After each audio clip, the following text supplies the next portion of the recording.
Thank you for joining Wars of the Roses. As we begin with Part 1, Introduction, from The Way of Initiation by Rudolf Steiner. The Way of Initiation, or How to Attain Knowledge of the Higher Worlds, by Rudolf Steiner, Ph.D., with a foreword by Annie Besant and some biographical notes of the author by Edouard Schuré. Translator's note for the English edition. Being deeply interested in Dr. Steiner's work and teachings, and desirous of sharing with my English-speaking friends the many invaluable glimpses of truth which are to be found therein, I decided upon the translation of the present volume. It is due to the kind cooperation of several friends who prefer to be anonymous that this task has been accomplished, and I wish to express my hearty thanks for the literary assistance rendered by them. Also to thank Dr. Pipers of Munich for permission to reproduce his excellent photograph of the author. The special value of this volume consists, I think, in the fact that no advice is given and no statement made which is not based on the personal experience of the author, who is, in the truest sense, both a mystic and an occultist. If the present volume should meet with a reception justifying a further venture, we propose translating and issuing during the coming year a further series of articles by Dr. Steiner in continuation of the same subject, and a third volume will consist of the articles now appearing in the pages of the Theosophist, entitled The Education of Children, Max Gysi. Publisher's note. While the pleasant German vernacular is still discernible in the text of this work, we wish to state that it has been Americanized in spelling, phraseology, and definition to make plainer to the Western mind the wonderful truths experienced by its distinguished author. The readers, especially occult, theosophic, Masonic, and New Thought students, we believe, will appreciate the clearness with which his teachings lead to the simple, rich harmony of life.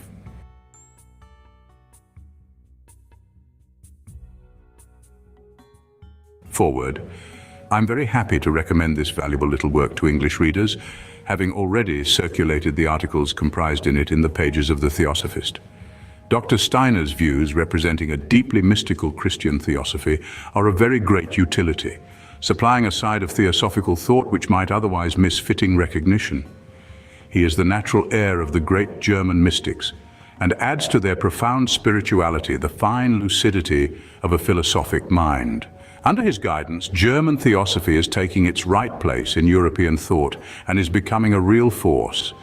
If English readers find herein presentments of great truths that seem somewhat unfamiliar, let them remember that in this difference lies their specific value, and let them seek to gain new views of truth by studying it from another standpoint. If they read sympathetically, seeking to understand, rather than in the spirit of antagonism, seeking to criticize, they will find many a gem of value, many a pearl of price among the thoughts herein presented, and Theosophy's jeweled diadem will be the richer for their insetting. Annie Besant, President of the Theosophical Society. Adyar, the 17th of September, 1908. The Personality of Rudolf Steiner and His Development by Edouard Schuré. Many of even the most cultivated men of our time have a very mistaken idea of what is a true mystic and a true occultist. They know these two forms of human mentality only by their imperfect or degenerate types, of which recent times have afforded but too many examples. To the intellectual man of the day, the mystic is a kind of fool and visionary who takes his fancies for facts. The occultist is a dreamer or a charlatan who abuses public credulity in order to boast of an imaginary science and of pretended powers. Be it remarked to begin with that this definition of mysticism, though deserved by some, would be as unjust as erroneous if one sought to apply it to such personalities as Joachim del Fiore of the 13th century, Jacob Boehme of the 16th, or Saint Martin, who is called the unknown philosopher of the 18th century. No less unjust and false would be the current definition of the occultist if one saw in it the slightest connection with such earnest seekers as Paracelsus, Mesmer, or Fabre d'Olivet in the past, as William Crookes, de Rochat, or Camille Flammarion in the present. Think what we may of these bold investigators, it is undeniable that they have opened out regions unknown to science and furnished the mind with new ideas. No, these fanciful definitions can at most satisfy that scientific dilettantism which hides its feebleness under a supercilious mask to screen its indolence, or the worldly skepticism which ridicules all that threatens to upset its indifference. But enough of these superficial opinions. Let us study history, the sacred and profane books of all nations, and the last results of experimental science. Let us subject all these facts to impartial criticism, inferring similar effects from identical causes, and we shall be forced to give quite another definition of the mystic and the occultist. The true mystic is a man who enters into full possession of his inner life, and who, having become cognizant of his subconsciousness, finds in it, through concentrated meditation and steady discipline, new faculties and enlightenment. These new faculties and this enlightenment instruct him as to the innermost nature of his soul and his relations with that impalpable element which underlies all, with that eternal and supreme reality which religion calls God, and poetry the divine. The occultist, akin to the mystic, but differing from him as a younger from an elder brother, is a man endowed with intuition and with synthesis, who seeks to penetrate the hidden depths and foundations of nature by the methods of science and philosophy. That is to say, by observation and reason. Methods invariable in principle, but modified in application by being adapted to the descending kingdoms of spirit or the ascending kingdoms of nature, according to the vast hierarchy of beings and the alchemy of the creative word. The mystic, then, is one who seeks for truth and the divine directly within himself, by a gradual detachment and a veritable birth of his higher soul. If he attains it after prolonged effort, he plunges into his own glowing center. Then he immerses himself and identifies himself with that ocean of life, which is the primordial force. The occultist, on the other hand, discovers, studies and contemplates this same divine outpouring given forth in diverse portions, endowed with force and multiplied to infinity in nature and in humanity. According to the profound saying of Paracelsus, he sees in all beings the letters of an alphabet which, united in man, form the complete and conscious word of life. The detailed analysis that he makes of them, the syntheses that he constructs with them, are to him as so many images and forecastings of this central divine, of this sun of beauty, of truth and of life, which he sees not, but which is reflected and bursts upon his vision in countless mirrors. The weapons of the mystic are concentration and inner vision. The weapons of the occultist are intuition and synthesis. Each corresponds to the other. They complete and presuppose each other. These two human types are blended in the adept, in the higher initiate. No doubt one or the other, and often both, are met with in the founders of great religions and the loftiest philosophies.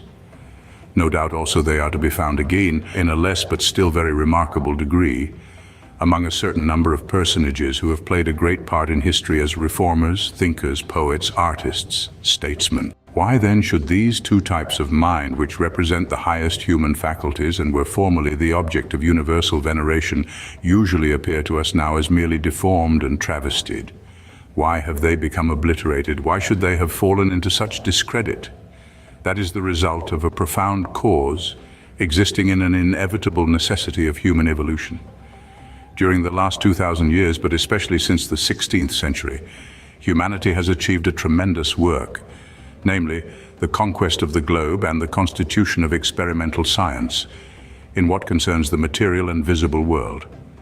That this gigantic and Herculean task should be successfully accomplished, it was necessary that there should be a temporary eclipse of man's transcendental faculties, so that his whole power of observation might be concentrated on the outer world. These faculties, however, have never been extinct or even inactive. They lay dormant in the mass of men. They remained active in the elect, far from the gaze of the vulgar. Now they are showing themselves openly under new forms. Before long, they will assume a leading and directing importance in human destinies. I would add that at no period of history, whether among the nations of the ancient Aryan cycle or in the Semitic civilizations of Asia and Africa, whether in the Greco-Latin world or in the Middle Ages and in modern times, have these royal faculties, for which positivism would substitute its dreary nomenclature, ever ceased to operate at the beginning and in the background of all great human creations and of all fruitful work. For how can we imagine a thinker, a poet, an inventor, a hero, a master of science or of art, a genius of any kind without a mighty ray of those two master faculties which make the mystic and the occultist, the inner vision and the sovereign intuition? Rudolf Steiner is both a mystic and an occultist. These two natures appear in him in perfect harmony. One could not say which of the two predominates over the other. In intermingling and blending, they have become one homogeneous force. Hence, a special development in which outward events play but a secondary part. Dr. Steiner was born in Upper Austria in 1861. His earliest years were passed in a little town situated on the Leitha, on the borders of Styria, the Carpathians, and Hungary. From childhood, his character was serious and concentrated. This was followed by a youth inwardly illuminated by the most marvelous intuitions, a young manhood encountering terrible trials, and a ripe age crowned by a mission which he had dimly foreseen from his earliest years, but which was only gradually formulated in the struggle for truth and life. This youth, passed in a mountainous and secluded region, was happy in its way, thanks to the exceptional faculties that he discovered in himself. He was employed in a Catholic church as a choir boy. The poetry of the worship, the profundity of the symbolism, had a mysterious attraction for him, but as he possessed the innate gift of seeing souls, one thing terrified him. This was the secret unbelief of the priests, entirely engrossed in the ritual and the material part of the service. There was another peculiarity. No one, either then or later, allowed himself to talk of any gross superstition in his presence, or to utter any blasphemy, as if those calm and penetrating eyes compelled the speaker to serious thought. In this child, almost always silent, there grew up a quiet and inflexible will to master things through understanding. That was easier for him than for others, for he possessed from the first that self-mastery, so rare even in the adult, which gives the mastery over others. To this firm will was added a warm, deep, and almost painful sympathy, a kind of pitiful tenderness to all beings, and even to inanimate nature. It seemed to him that all souls had in them something divine. But in what a stony crust is hidden the shining gold, in what hard rock, in what dark gloom lay dormant the precious essence. Vaguely as yet did this idea stir within him. He was to develop it later, that the divine soul is present in all men, but in a latent state. It is a sleeping captive that has to be awakened from enchantment. To the sight of this young thinker, human souls became transparent, with their troubles, their desires, their paroxysms of hatred or of love. And it was probably owing to the terrible things he saw that he spoke so little. And yet what delights, unknown to the world, sprang from this involuntary clairvoyance. Among the remarkable inner revelations of this youth, I will instance only one which was extremely characteristic. The vast plains of Hungary, the wild Carpathian forests, the old churches of those mountains in which the monstrance glows brightly as a sun in the darkness of the sanctuary, were not there for nothing, but they were helpful to meditation and contemplation. At 15 years of age, Steiner became acquainted with a herbalist at that time staying in his country. The remarkable thing about this man was that he knew not only the species, families, and life of plants in their minutest details, but also their secret virtues. One would have said that he had spent his life in conversing with the unconscious and fluid soul of herbs and flowers. He had the gift of seeing the vital principle of plants, their etheric body, and what occultism calls the elementals of the vegetable world. He talked of it as of a quite ordinary and natural thing. The calm and coolly scientific tone of his conversation still further excited the curiosity and admiration of the youth. Later on, Steiner knew that this strange man was a messenger from the Master, whom, as yet he knew not, but who was to be his real initiator, and who was already watching over him from afar. What the curious, double-sighted botanist told him, young Steiner found to be in accordance with the logic of things. That confirmed an inner feeling of long standing, and which more and more forced itself on his mind as the fundamental law and as the basis of the great all. That is to say, the twofold current which constitutes the very movement of the world, and which might be called the flux and reflux of the universal life.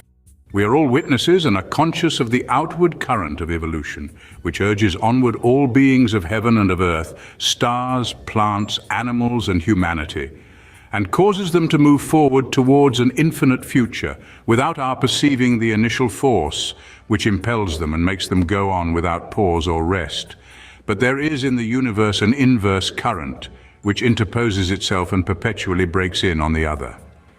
It is that of involution, by which the principles, forces, entities, and souls which come from the invisible world and the kingdom of the eternal infiltrate and ceaselessly intermingle with the visible reality.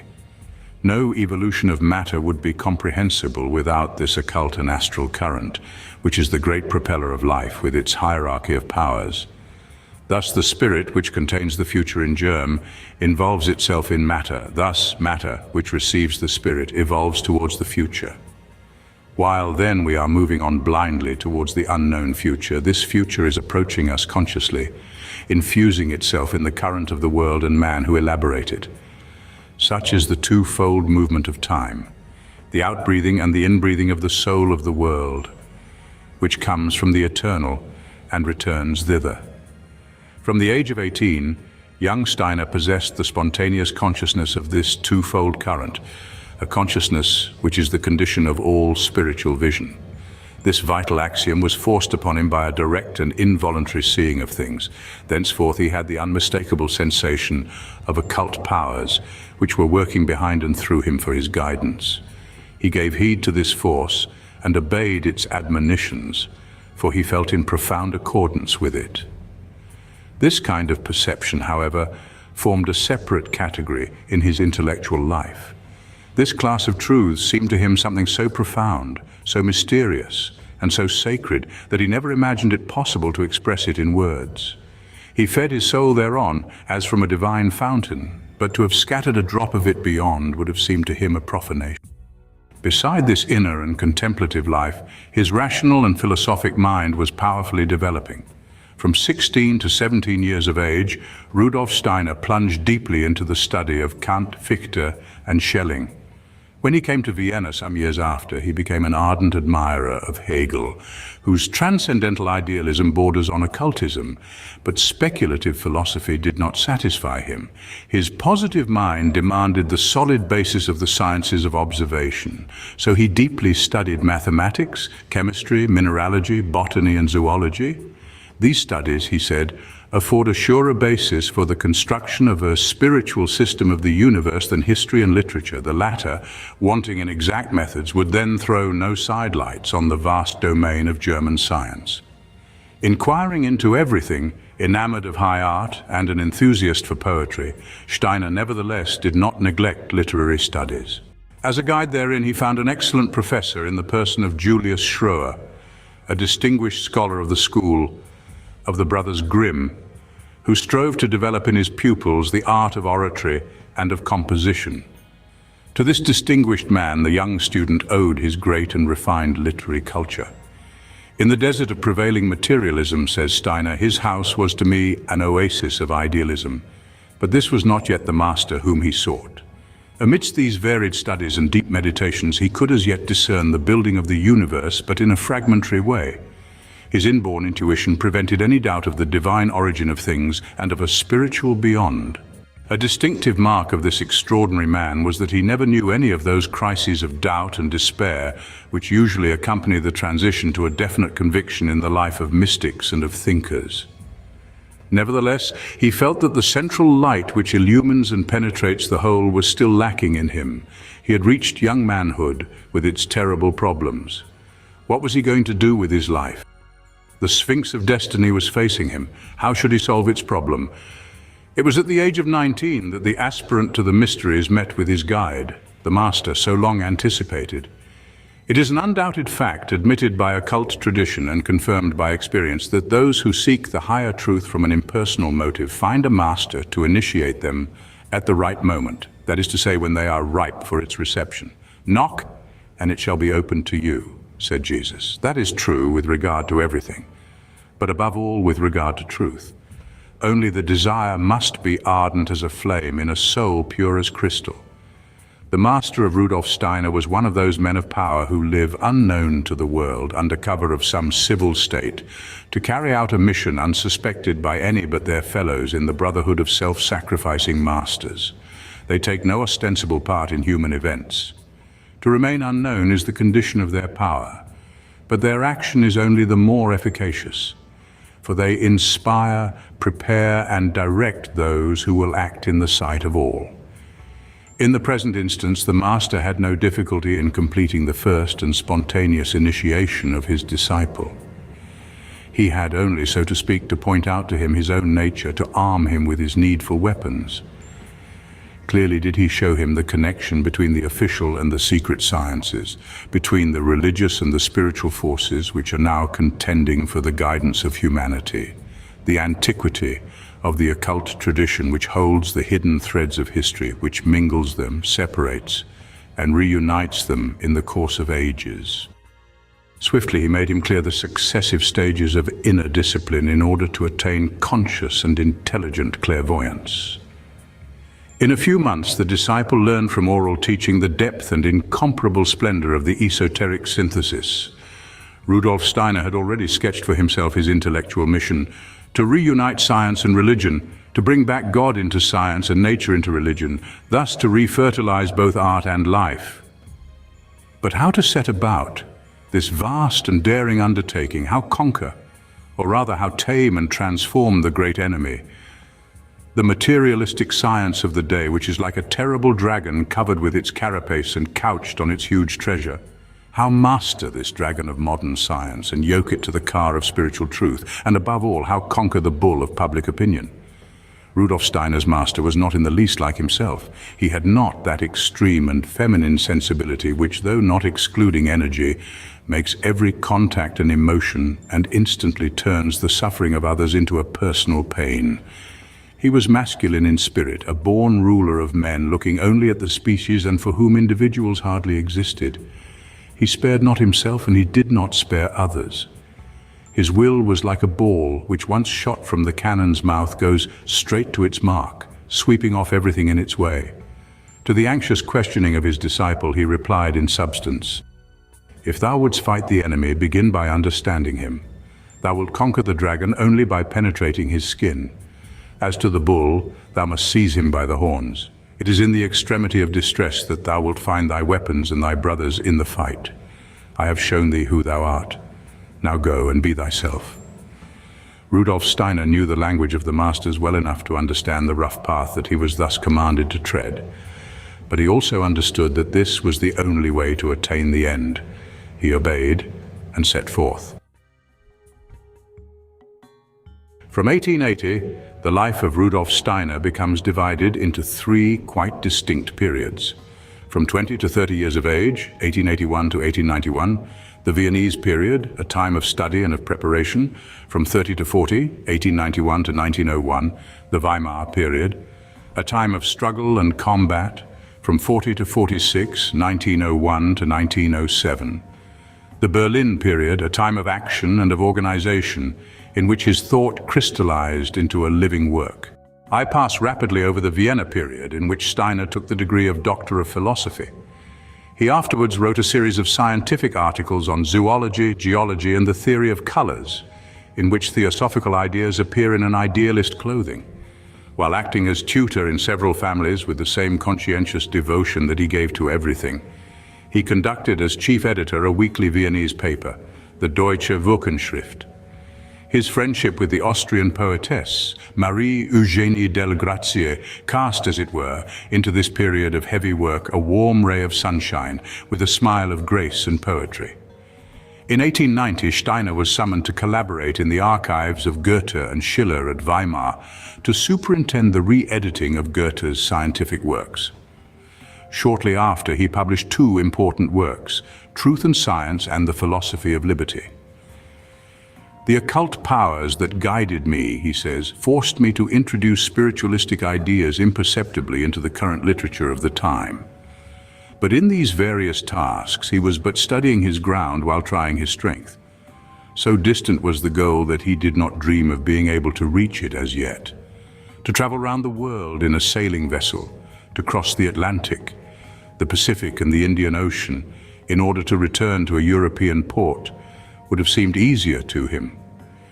While awaiting the events that would allow him to equip his ship and to launch it on the open sea, he came into touch with two illustrious personalities who helped to determine his intellectual position in the contemporary world. These two persons were the celebrated philosopher Friedrich Nietzsche and the no less famous naturalist Ernst Haeckel. Rudolf Steiner had just written an impartial treatise on the author of Zarathustra. In consequence of this, Nietzsche's sister begged the sympathetic critic to come and see her at Naumburg, where her unhappy brother was slowly dying. Madame Förster took the visitor to the door of the apartment where Nietzsche was lying on a couch in a comatose condition, inert, stupefied. To Steiner, there was something very significant in this melancholy sight. In it, he saw the final act in the tragedy of the would-be Superman. Nietzsche, the author of Beyond Good and Evil, had not, like the realists of Bismarckian imperialism, renounced idealism, for he was naturally intuitive. But in his individualistic pride, he sought to cut off the spiritual world from the universe and the divine from human consciousness. Instead of placing the Superman, of whom he had a poetic vision, in the spiritual kingdom, which is his true sphere, he strove to force him into the material world, which alone was real in his eyes. Hence, in that splendid intellect, arose a chaos of ideas and a wild struggle which finally brought on softening of the brain. To explain this particular case, it is needless to bring in atavism or the theory of degeneracy. The frenzied combat of ideas and of contradictory sentiments, of which this brain was the battlefield, was enough. Steiner had done justice to all the genius that marked the innovating ideas of Nietzsche, but this victim of pride, self-destroyed by negation, was to him nonetheless a tragic instance of the ruin of a mighty intellect which madly destroys itself in breaking away from spiritual intelligence. Madame Förster did her utmost to enroll Dr. Steiner under her brother's flag. For this she used all her skill, making repeated offers to the young publicist to become editor and commentator of Nietzsche's works. Steiner withstood her insistence as best he could and ended by taking himself off altogether, for which Madame Förster never forgave him. She did not know that Rudolf Steiner bore within him the consciousness of a work no less great and more valuable than that of her brother. Nietzsche had been merely an interesting episode in the life of the esoteric thinker on the threshold of his battlefield.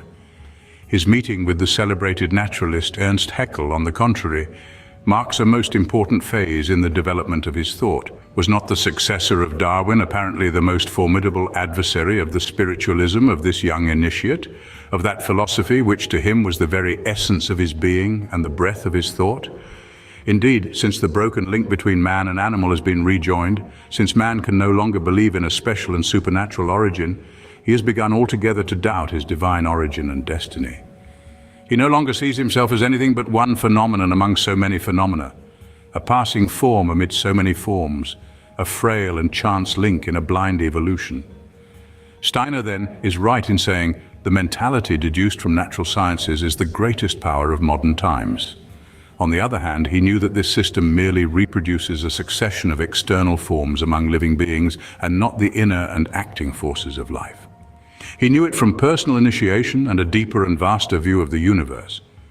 So also he could exclaim with more assurance than most of our timid spiritualists and startled theologians. Is the human soul then to rise on the wings of enthusiasm to the summits of the true, the beautiful and the good, only to be swept away into nothingness like a bubble of the brain? Yes, Haeckel was the adversary. It was materialism in arms, the dragon with all his scales, his claws and his teeth. Steiner's desire to understand this man and to do him justice as to all that was great in him, to fathom his theory so far as it was logical and plausible, was only the more intense. In this fact, one sees all the loyalty and all the greatness of his comprehensive mind. The materialistic conclusions of Haeckel could have no influence on his own ideas, which came to him from a different science. But he had a presentiment that in the indisputable discoveries of the naturalist, he should find the surest basis of an evolutionary spiritualism and a rational theosophy. He began then to study eagerly the history of natural creation. In it, Haeckel gives a fascinating picture of the evolution of species, from the amoeba to man. In it, He shows the successive growth of organs and the physiological process by which living beings have raised themselves to organisms more and more complex and more perfect. But in this stupendous transformation, which implies millions and millions of years, he never explains the initial force of this universal ascent, nor the series of special impulses which cause beings to rise step by step. To these primordial questions, Haeckel has never been able to reply except by admitting spontaneous generation, which is tantamount to a miracle as great as the creation of man by God from a clod of earth. To a theosophist like Steiner, on the other hand, the cosmic force which elaborates the world comprises in its spheres, fitted one into another, the myriads of souls which crystallize and incarnate ceaselessly in all beings. He who saw the underside of creation could but recognize and admire the extent of the all-round gaze with which Haeckel surveyed his above. It was in vain that the naturalist would deny the divine author of the universal scheme. He proved it in spite of himself, in so well describing his work. As to the theosophist, he greeted in the surging of species and in the breath which urges them onward, man in the making, the very thought of God, the visible expression of the planetary word. While thus pursuing his studies, Rudolf Steiner recalled the saying of his master, "To conquer the dragon, his skin must be penetrated." While stealing within the carapace of present-day materialism, he had seized his weapons. Henceforth he was ready for the combat. He needed but a field of action to give battle and a powerful aid to uphold him therein. He was to find his field in the Theosophical Society and his aid in a remarkable woman. In 1897, Rudolf Steiner went to Berlin to conduct a literary magazine and to give lectures there. On his arrival, he found there a branch of the Theosophical Society. The German branch of this society was always noted for its great independence, which is natural in a country of transcendental philosophy and of fastidious criticism.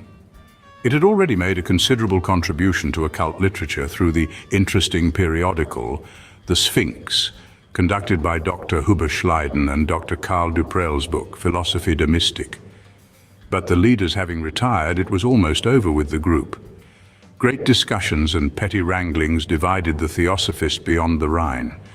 Should Rudolf Steiner enter the Theosophical Society? This question forced itself urgently upon him, and it was of the utmost gravity, both for himself and for his cause.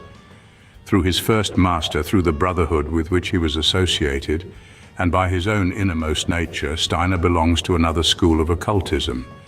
I mean to the esoteric Christianity of the West, and most especially to the Rosicrucian initiation. After mature consideration, he resolved to join the Theosophical Society, of which he became a member in 1902. He did not, however, enter it as a pupil of the Eastern tradition, but as an initiate of Rosicrucian esotericism, who gladly recognized the profound depth of the Hindu wisdom and offered it a brotherly hand to make a magnetic link between the two. He understood that the two traditions were not meant to contend with each other, but to act in concert, with complete independence, and thus to work for the common good of civilization. The Hindu tradition, in fact, contains the greatest treasure of occult science as regards cosmogony and the prehistoric periods of humanity, while the tradition of Christian and Western esotericism looks from its immeasurable height upon the far-off future and the final destinies of our race. For the past contains and prepares the future, as the future issues from the past and completes it. Rudolf Steiner was assisted in his work by a powerful recruit and one of inestimable value in the propagandist work that he was about to undertake. Mademoiselle Marie von Sivers, a Russian by birth and of an unusually varied cosmopolitan education, she writes and speaks Russian, French, German, and English equally well, had herself also reached Theosophy by other roads after long seeking for the truth which illumines all, because it illumines the very depths of our own being. The extreme refinement of her aristocratic nature, at once modest and proud, her great and delicate sensitiveness, the extent and balance of her intelligence, her artistic and mental endowments, all made her wonderfully fitted for the part of an agent and an apostle. The Oriental Theosophy had attracted and delighted her without altogether convincing her. The lectures of Dr. Steiner gave her the light which convinces by casting its beams on all sides, as from a transplendent center.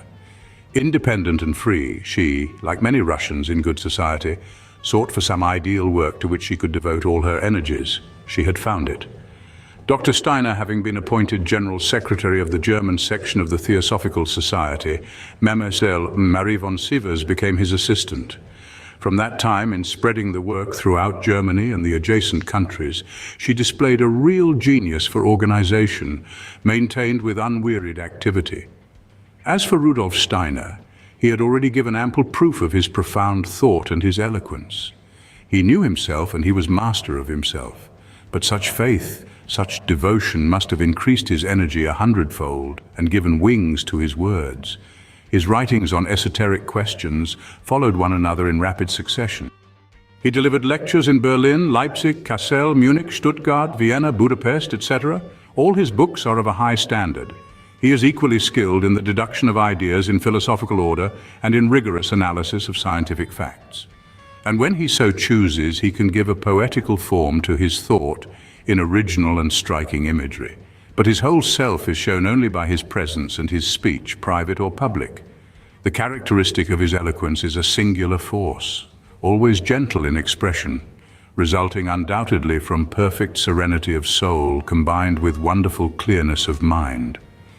Added to this at times is an inner and mysterious vibration, which makes itself felt by the listener from the very first words.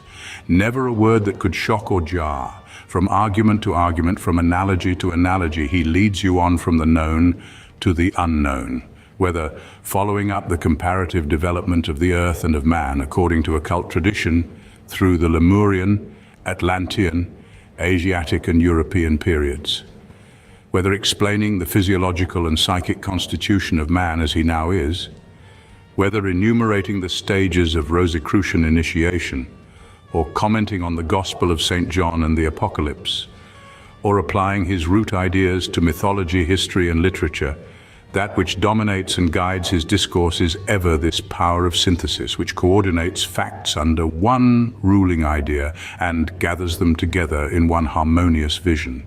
And it is ever this inward and contagious fervor, this secret music of the soul, which is, as it were, a subtle melody in harmony with the universal soul. Such, at least, is what I felt on first meeting him and listening to him 2 years ago. I could not better describe this undefinable feeling than by recalling the saying of a poet friend to whom I was showing the portrait of the German Theosophist. Standing before those deep and clear-seeing eyes, before that countenance hollowed by inward struggles, molded by a lofty spirit which has proved its balance on the heights and its calm in the depths, my friend exclaimed, "Behold a master of himself and of life." Thank you for watching, and please don't forget to share, like, subscribe and comment. And if you can, please consider donating to Wars of the Roses. Links to PayPal and Patreon are in the description. Thank you so very much.